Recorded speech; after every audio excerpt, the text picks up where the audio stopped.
Welcome to Cartoonist Kayfabe. My name is Ed Piskor. I'm Jim Rugg. We're going to be taking a look at Alan Moore's Marvel masterpiece today, Jimmy. But first, got to give you guys a heads up that we have a Patreon that you can support to keep the channel going. And the King Kayfabers on our Patreon are watching us stream our recording session live privately.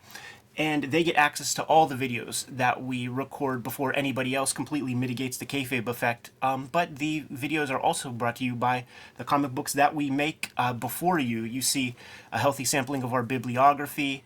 Red Room is out there, two trade paperbacks of that. Here are the covers for the next Red Room comic.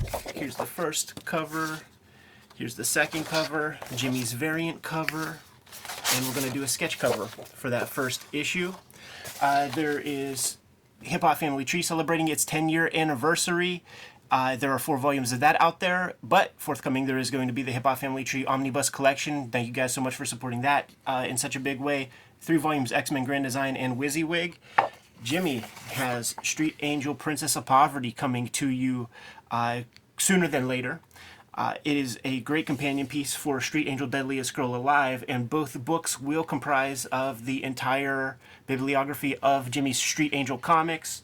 Plain Jane's is out there, and of course, the fantastic Incredible Hulk Grand Design Treasury Edition is out there for you to get your hands on at this very moment. Support our books, keep these videos going, and without further ado, let's take a look through these issues of X-Men Archive, right? You print X-Men real big. Captain Britain. These are the Captain Britain comics that Alan Moore wrote with Alan Davis doing the drawing chores on the thing. And one of the remarkable aspects to this series is that Alan Moore was writing and making these comics with Alan Davis in tandem with Warrior Magazine, doing V for Vendetta, and most notably Marvel Man, known in the States as Miracle Man. So one of the things that I wanted to sort of show off while looking at this is just keeping those tonal ideas in mind, because it shows Alan Moore's chops as a writer, because it is far different in so many ways than his work in Miracle Man, though in some ways it explores some of the same themes. Yeah, you can definitely see him taking on superheroes in a way that isn't just in Miracle Man and Captain Britain, but even like Watchmen and stuff. You know, like it's definitely, I feel like he has a perspective on superheroes that's pretty consistent throughout his body of work. Yeah. What he does with it may vary a little bit, but it's definitely this idea of like, how do those things exist in a real world? There are parts of this comic where I feel like he forgets which comic he's working on. The name Miracle Man is said several times. Yes. There are these villainous V for Vendetta-like bad guys who are, you know, the grand oppressors and stuff. Some of the themes that he explores elsewhere are certainly here.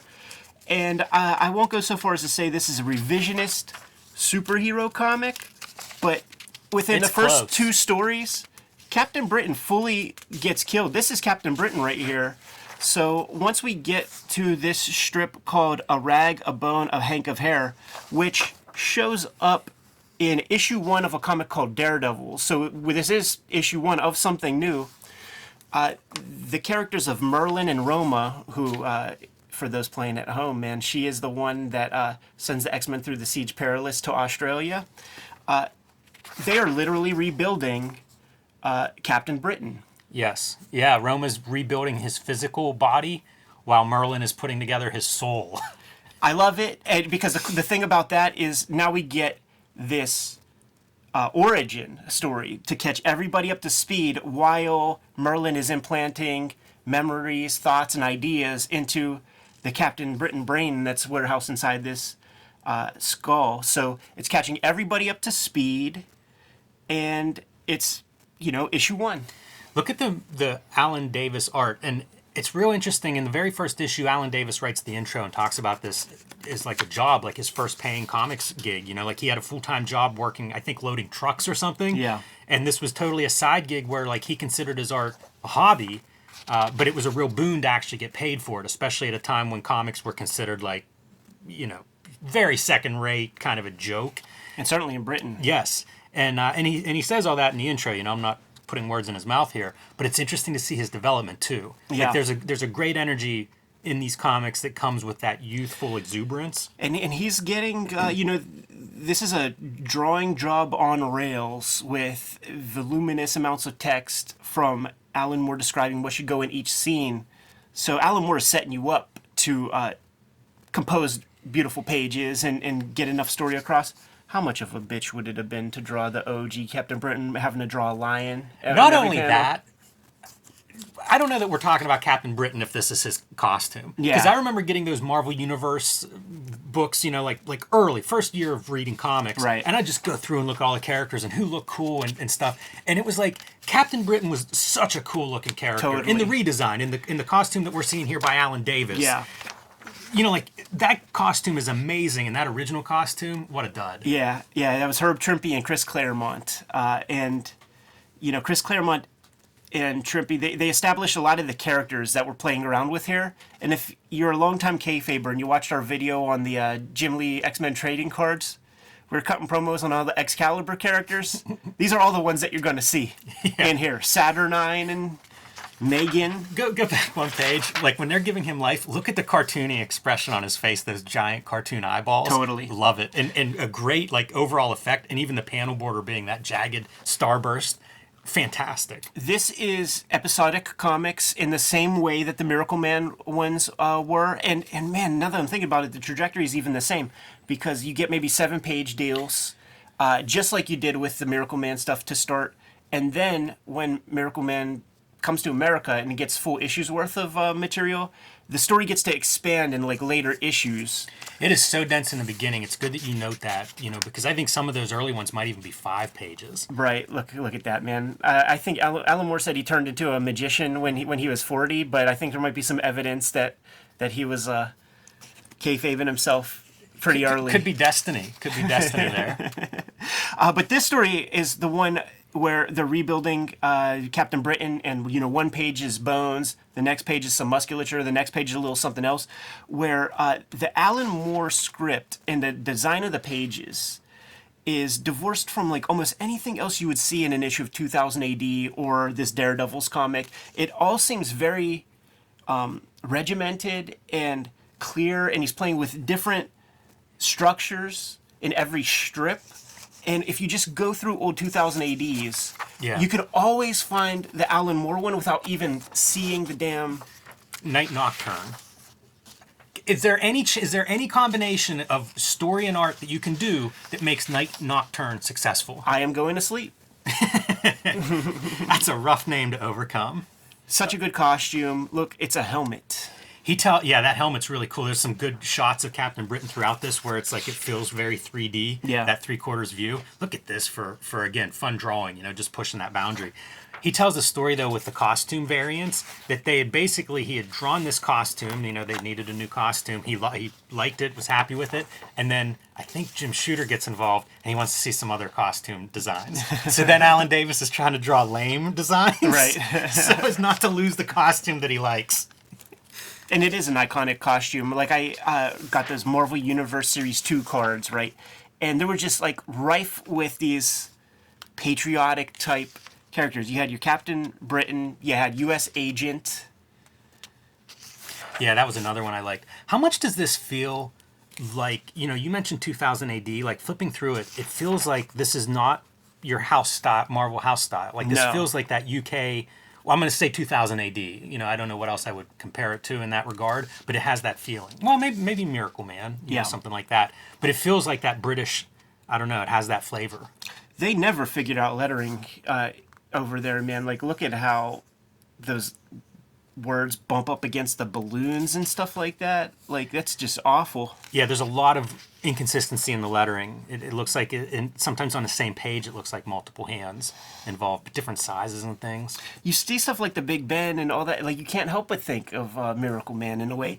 And the story builds up to an epic battle where there is tons of destruction and characters getting killed, maimed, all kinds of stuff like you would see in Miracle Man 15. It makes me really curious to have an overlap of when are these actually done?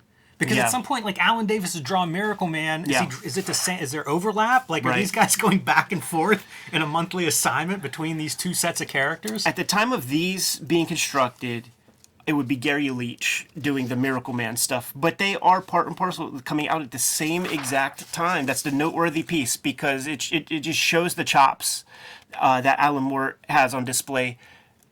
These Marvel comics, this is a job. This is an assignment that he happened into, and it's on rails with characters that he does not own, nor does he necessarily want to start to invent a bunch of new guys for Marvel. So it is a Marvel comic, but the imagination that he's able to put into here, just like that earlier story where they're rebuilding Captain Britain, nobody else would have done something like that at the time. Yeah, it's very peculiar. Makes you wonder where that even comes from. Because now it feels like, oh yeah, this idea of like AI and longevity and saving our consciousness and stuff. Right. Kind of there's a place for it. I don't know about like 1982. Arcade shows up in the early Chris Claremont, Herb Trimpe joints. I think Arcade showed up in those comics. So Moore still doing what he does, man. Reading entire runs of things, trying to figure out like the pieces and bits that work for him. That's AD. That's 2000 AD lettering right there. Yeah, did Tom Frame do that piece? Actually, this whole piece kind of looks like him. It does. I wonder if he does letter something. Yeah, I know. I gotta look now. No. He's just got these B-lister ass characters. Yeah, it's really strange. But then you get these great, like Davis is good from early on. Like, he gets interesting really quick. Yeah, it's true. Look at that motley crew right there, man. That looks like an Avengers lineup from the 90s. But there would be certain goofball characters that would show up, like those weird aliens in the Miracle Man comics. When you see bits like this, that feels like the V for Vendetta energy. There's all kinds of stuff. Like, look at how he's cutting artwork up in that panel background. Yeah. Very inventive. That's the stuff I'd be curious to see what the script says. Totally. Now, this is a funny issue right here, because there's some real stuff on display. The other fun thing about these sort of serialized smaller strips where you get 3 or 4 stories per issue is you get to see the various ways that Moore starts out each strip with a bang in some fashion. Are these like the frog dudes from the old Hulk comics? That's a good question. They look like them. Yeah.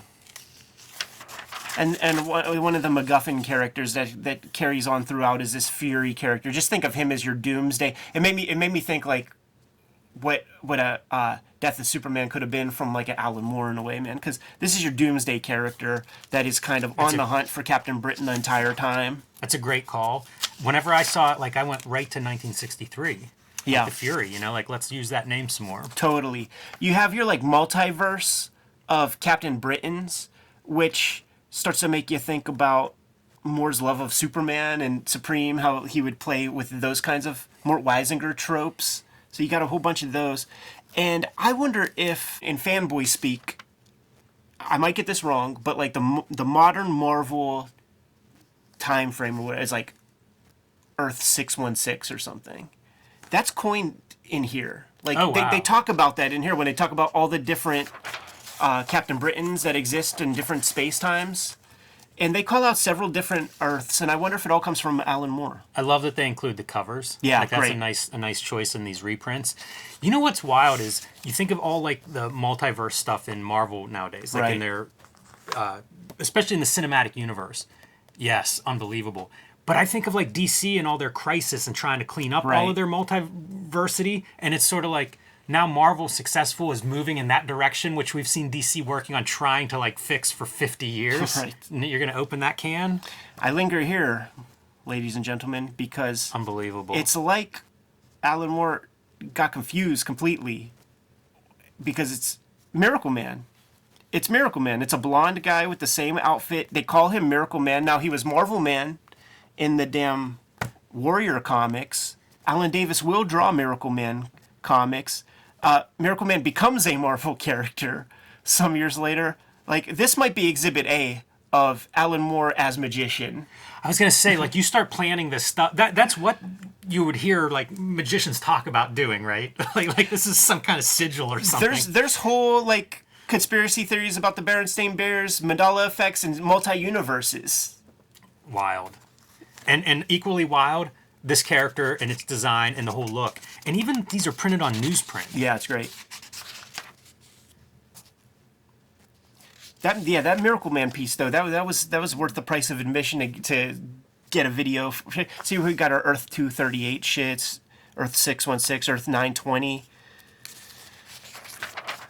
So he's not shying away from the multi-Earth stuff. He even got like these symbols. I'm sure this Celtic knot or whatever the hell it is probably has something to do with the multiverse. Yeah, it's a pretty strange comic to revisit now. All the aliens and things that populate it.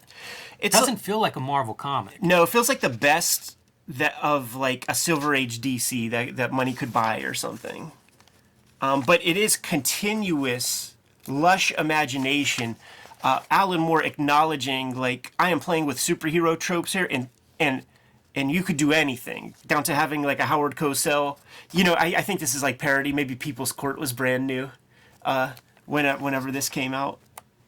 Then we got to start to build in our sort of savior character.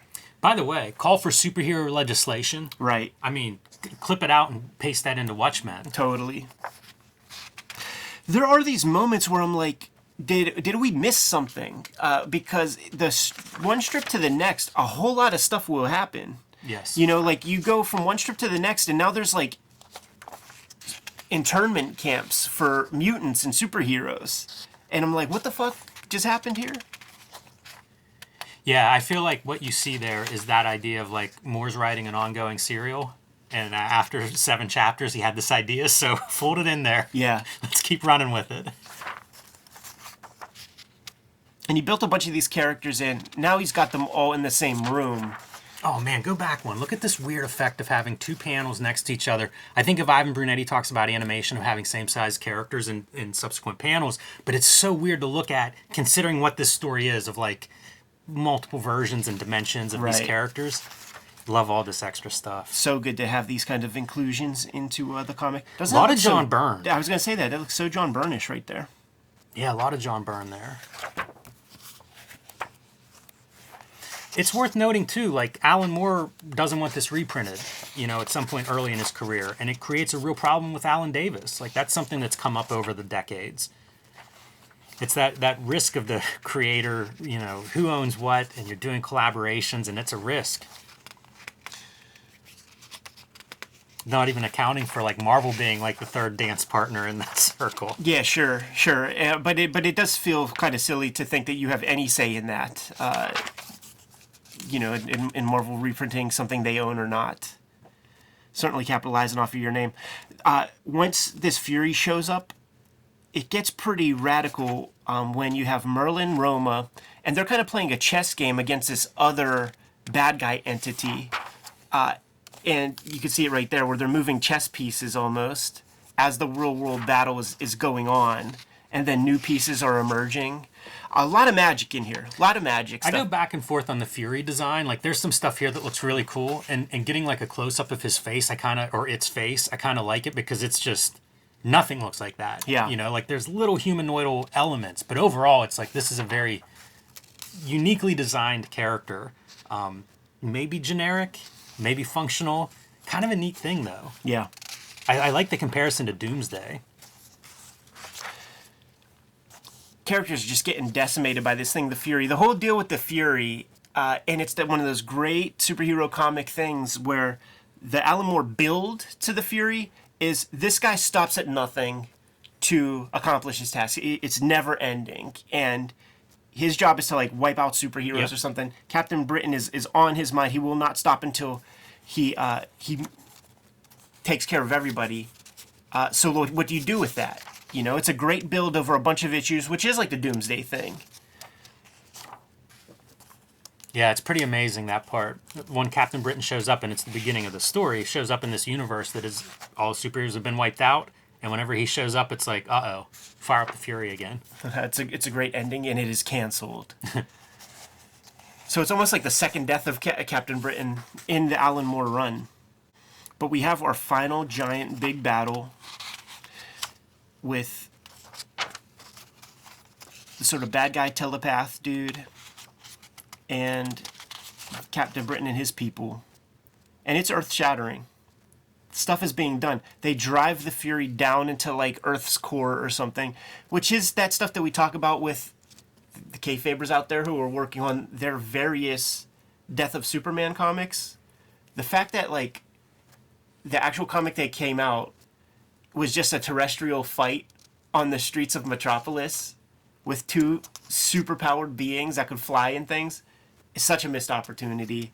I've seen a lot of artwork from the people who have been working on these comics, and I think they are making right on that.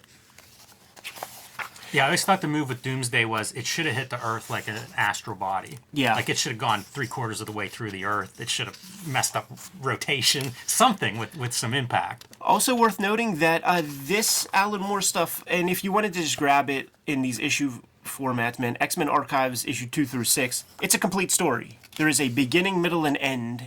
It is a complete unit. Right here, this issue is where things start to go real, like, what the fuck just happened, man? There's these internment camps and food lines and stuff, and there's Megan. We haven't seen her in any of the Alan Moore issues up to this point. It's all that weird shit that will be built into Excalibur that we just kind of, like, clown on. I've read so little Excalibur. I It just never understood it. Like, it was one I tried, you know, it was probably 20 issues in, 10 issues in, something like that when I started. It might have been a direct market, too, in the beginning. I'm not sure. Yeah. But it was one I tried it and just couldn't make heads or tails of it. As a kid, man, I was a giant Kitty Pryde fan, and I loved Nightcrawler, so, like, I had to give it a shot several times, and it was always, you know, when money was tight, the one that I would sacrifice would be the mullet-headed Kurt Wagner in Excalibur. Just want to fuck with it. I thought they blew it by not making it X-Caliber as opposed to EX. I think that shit was like Chris Claremont trying to do like a what the hell was Stephen King's nom de plume? Oh yeah, Richard Bachman. Yeah. Is that right? Yeah, Richard Bachman. Yeah. Where he's like, you know what? I want to see if my chops can carry this thing over. It still kind of has the X sound in it, but it's not going to have the X. I think he was trying to do some Bachman-ish type gimmicks. I want to imagine that's where the rift begins between him and Bob Harris. Damn it, Chris. I knew we shouldn't have done that. Now look at these pages. You got a goddamn Mad Hatter. I swear to God, you see Grant Morrison still in this kind of shit in Doom Patrol comics. You know that I forget Jim Jasper's character, your Mad Hatter character. Yeah. I see a lot of Grant Morrison. Totally. Doom Patrol is informed by Alan Moore's Captain Britain. Yeah, I think so. Still got those panel constructions, the way that, you know, when you see this in enough Alan Moore comics, you just know that he laid that piece out for sure. Yeah, I was going to say Harvey Kurtzman, right? Totally. There's another Doom Patrol page. Yeah, big time. I was surprised going through this how much Grant Morrison I see in this. For sure.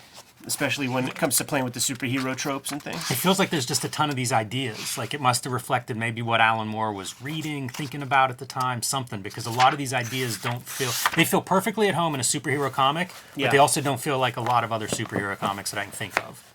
Yeah. So this past week, spent a lot of time kind of getting things in order in the studio, and came across these comics. Knew that Alan Moore did these Captain Britain comics. Never really gave them much of a read.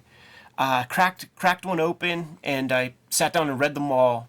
Had to make an episode, and I plan on reading more of these Alan Moore comics that I've have, but I haven't really read more than one or two times. Mm-hmm. Yeah, they were kind of hard to get. You know, they were like Miracle Man. Like both of these were tough series to put together as a kid. Like you knew they existed, but also like I never saw any of these things. Totally. And when is this even reprinted? I think in the 2000s. Like it's not like this is an old reprint. Yeah, this is 95. Oh wow, it is a lot older than I thought then. Yeah, I had no idea it was that. It went back that far. Makes the newsprint make more sense. Yeah, I don't know that they were doing any newsprint post 2000, but right. But nevertheless, before that 95 reprinting, like you've got, over 10 years where are you going to find Captain Britain if it's not reprinted by Marvel here in the States? Yeah, so just over time, like I plan on reading some more of the less known Alan Moore works. I grabbed that Halo Jones omnibus. I got the complete DR and Quinch, Brought to Light, A Small Killing. Over time, we've got to examine some more of those things. I think the masterclass, the BBC Maestro course, really inspired me to give some of his lesser known works a new, fresh set of eyes.